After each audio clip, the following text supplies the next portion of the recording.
साथियों नमस्कार। आप देख रहे हैं Sushil Kumar Upadhyay YouTube channel. Sushil Kumar Upadhyay YouTube channel पर देश के लाखों साक्षरता कर्मियों सहित तमाम संविदा कर्मचारियों का हार्दिक स्वागत और अभिनंदन है।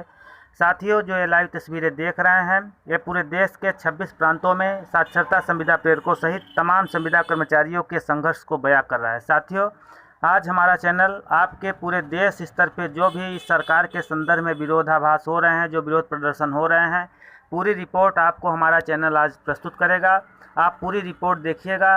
वीडियो थोड़ा लंबी हो सकती है, इसलिए आपसे निवेदन है पूरी वीडियो को देखिएगा, तभी पूरे कार्यक्रम की रूपरेखा आपको समझ में आएगी। उसके बाद अपना कमेंट कीजिएगा। साथियों, आज यह सरकार जो कि सत्तासीन थी, आप लोगों को मालूम है, 31 मार्च 2018 से देश के 5.5 लाख साक्षरता प्रेरकों की संविदा को पर रोक लगा दी गई है। उनका बकाया मानदेय भी 40-50 महीने से नहीं मिल पाया है। आज इस सरकार के संदर्भ में देश की जनता, शिक्षा प्रेरक, शिक्षा मित्र, आंगनवाड़ी कार्यकर्ती, उषा आशा सहित तमाम लाखों संविदा कर्मचारी का रुख इस सरकार के प्रति क्या है, इस सरकार के प्रति देश की जनता का रुख क्या है, बेरोजगारों का रुख क्या है, साधु संतों का रुख क्या है, पूरी रिपोर्ट हमारा चैनल आपको दिखाएगा।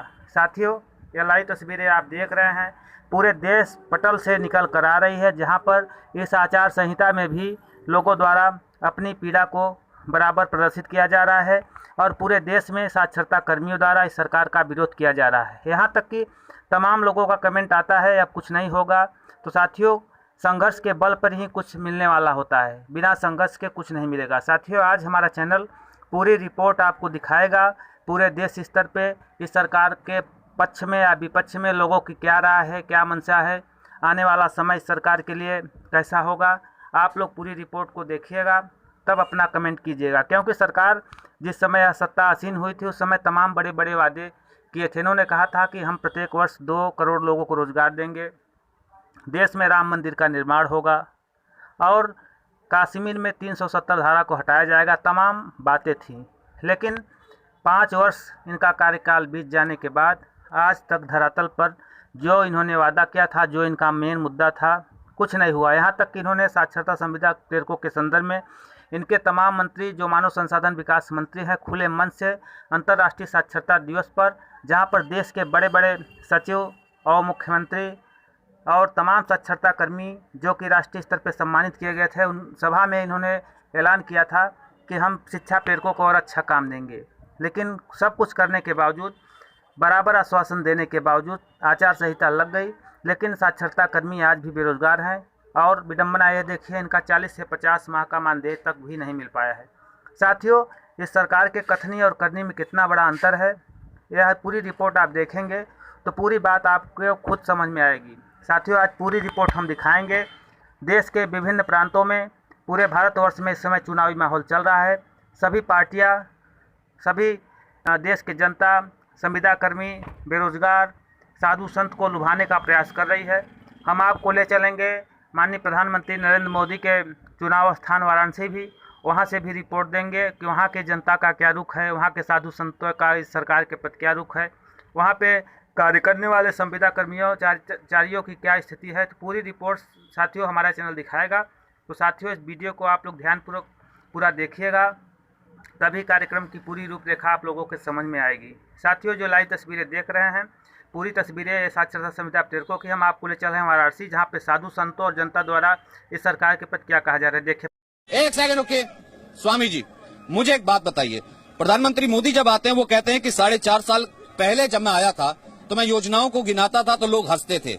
आज देखिए, मैं जलमार्ग का उद्घाटन करने आ रहा हूँ।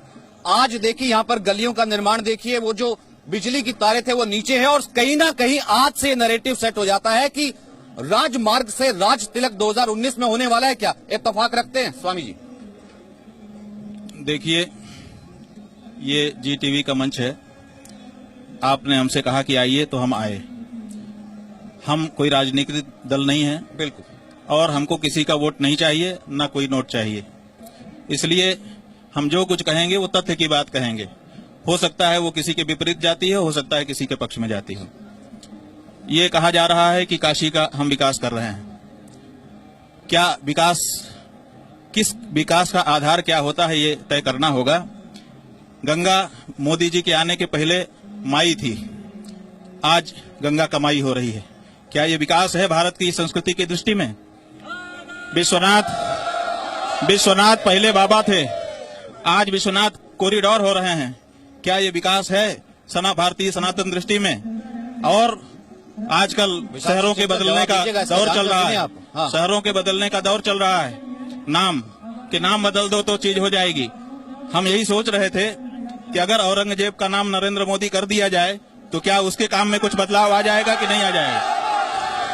और हमको ये दुख के साथ कहना पड़ रहा है। अभी आचार्य जी यहाँ पर खड़े हैं, राम नारायण जी, इन्होंने कहा कि सपा की सरकार में अखिलेश यादव ने इन्हीं स्वामी जी के ऊपर लाठियां मारी थी। हाँ, मारी थी। हमको दुख हुआ था। हमको मारने का दुख कम था, गणेश जी को जो रोका उसका दुख था। लेकिन आज जब हम देखते हैं कि जो गणेश जी के रथ को रोक दिया वो बहुत छोटा दुख था। आज जिस तरह से आप देखिए, ये सारे फोटो हम लेके आए हैं, 150 से ज्यादा ऐसे मंदिर जो 2-2 3-3 साल पुराने हैं, 200 साल 300 साल पुराने हैं, वहां उनको मंदिरों को तोड़ करके फेंक दिया जा रहा है, मूर्तियों को तोड़ करके फेंक दिया जा रहा है। स्वामी जी, सारे फोटो हम यहाँ पर दिखा सकते हैं। स्वामी जी, क्यों मीडिया इस बात को नहीं दिखाता है? स्वामी जी, क्यों चीज इस बात को नहीं दिखाता है? स्वामी जी, क्यों कसीदे गाने जाते हैं? स्वामी जी, झूठे विकास के, स्वामी जी, जो रात की लाइट दिखा करके, स्वामी जी, स्वामी जी, एक सेकंड,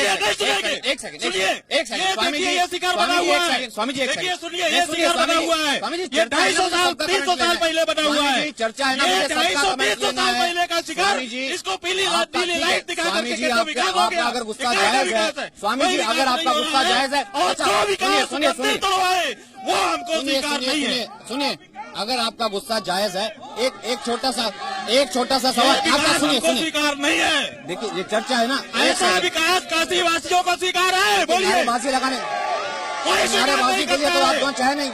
इसलिए सुनिए स्वामी जी, मोदी जी ने कहा स्वामी है जी, एक सेकंड, 2019 स्वामी जी, एक सेकंड, स्वामी जी, एक सेकंड, स्वामी जी, एक सेकंड, स्वामी जी, एक सेकंड, स्वामी जी, एक सेकंड, स्वामी जी, एक सेकंड। विशाल सिंह चंचल जी, इनसे जब आप बोल रहे थे ये नहीं बोले, मैं इनसे सवाल कर रहा हूँ। ठीक है, विशाल सिंह चंचल जी, आपने पूरी रिपोर्ट देखी, अब अपना आकलन दीजिएगा कि सरकार का क्या हो सकता है। लेकिन साथियों, एक निवेदन है कि जब भी आप चुनाव देने जाएंगे तो इस बात पर जरूर गौर करिएगा कि जो पार्टी हमारे पक्ष में कितना काम किया है, हमारी पीड़ा को कितना समझी है, उसको ध्यान करके आप वोटिंग दीजिएगा।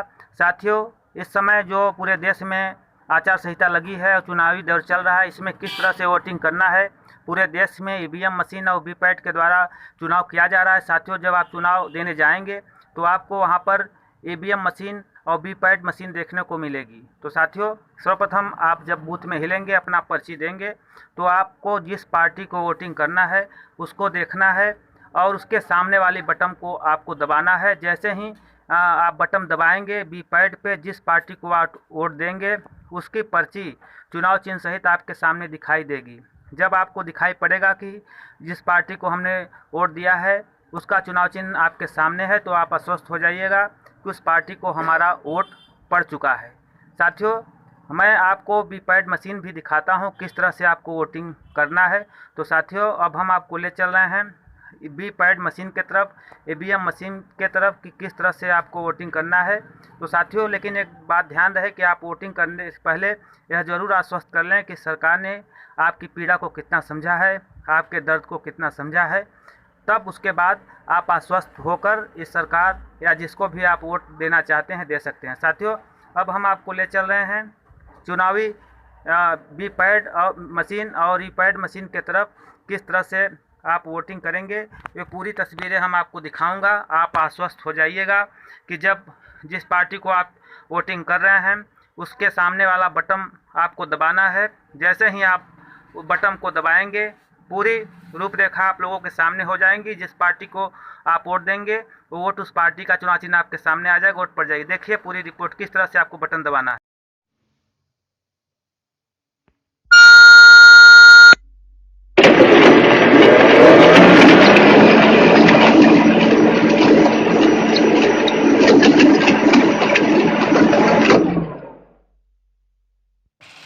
साथियों, आपने पूरा रिपोर्ट देखा। अब आप कमेंट करिए कि क्या स्थिति होगी, इस सरकार का क्या होगा। साथियों, आपको कैसे वोट देना है इस बात को भी आप समझ गए होंगे और जनता का क्या रुख है ये भी आप समझ गए होंगे। तो साथियों, अब सोच विचार कर इस चुनाव में आप पार्टिसिपेट करिए और ऐसी सरकार को हटाने का कार्य करें जो हमारे साथ प्रतिघात किया है। धन्यवाद।